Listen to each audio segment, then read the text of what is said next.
Penyebaran COVID-19 terbesar terjadi saat diadakannya acara yang menyebabkan kerumunan. Di awal pandemi COVID-19 masuk ke Indonesia, penyebaran terbesar pertama terjadi saat diadakannya acara keagamaan yang disebut dengan klaster sidang sinode. Klaster sidang sinode terjadi di akhir bulan Februari 2020. Saat itu, belum ada kasus COVID-19 yang tercatat masuk ke Indonesia. GPIB menyelenggarakan sidang sinode di Bogor, Jawa Barat yang dihadiri lebih dari 600 peserta. Setelah ditelusuri, kasus ini melahirkan kasus positif di 5 provinsi dengan total 24 kasus. Bukan berarti 24 kasus itu berasal dari semua yang datang ke acara, bukan. Yang datang ke acara ada yang positif, dia kembali ke rumah, bisa jadi menularkan keluarganya, keluarganya mungkin menularkan yang lain, sampailah ke generasi ketiga mampu terdeteksi dengan total kasus tercatat 24 kasus di 5 provinsi. Dan ternyata ini bisa dimengerti ya, akhir Februari kita belum pakai masker pasti betul, dong. Ya, dan kita nggak jaga jarak juga. Betul. 3M ini belum kita laksanakan secara rutin ya. Betul, itu salah satu kondisinya. Klaster kedua masih terjadi di akhir Februari 2020, yaitu klaster seminar bisnis tanpa riba, yang berlangsung di Bogor, Jawa Barat dengan jumlah peserta hingga 200 orang. Setelah dilacak ditemukan 24 kasus positif COVID-19, yang tersebar di 7 provinsi. Tidak berbeda dari klaster sidang sinode, klaster seminar juga menularkan COVID-19 ke keluarga di rumah yang tidak mengikuti acara.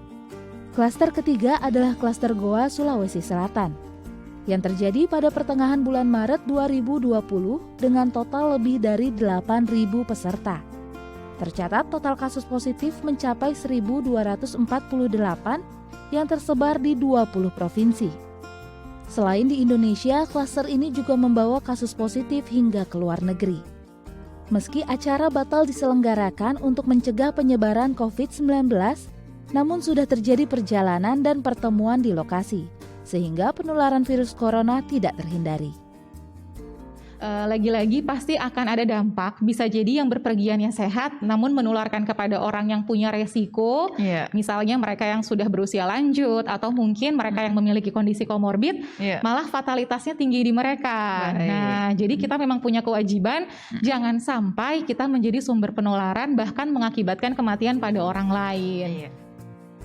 Beberapa klaster yang menjadi pusat penyebaran COVID-19 diantaranya klaster rumah ibadah, klaster keagamaan, asrama, pesantren, klaster liburan, klaster perkantoran, hingga klaster keluarga. Kalau dulu di awal-awal itu kasusnya lebih banyak kegiatan keagamannya karena tahlilan gitu ya. Sekarang lebih banyak karena takziah. Jadi nanti lagi-lagi ini pelajaran yang harus kita ambil adalah ketika melaksanakan kegiatan keagamaan, mau bentuknya seperti mengikuti pengajian misalnya, atau mungkin ada kegiatan seperti tadi melayat orang yang sudah meninggal misalnya, ini harus dipastikan protokol tetap diterapkan.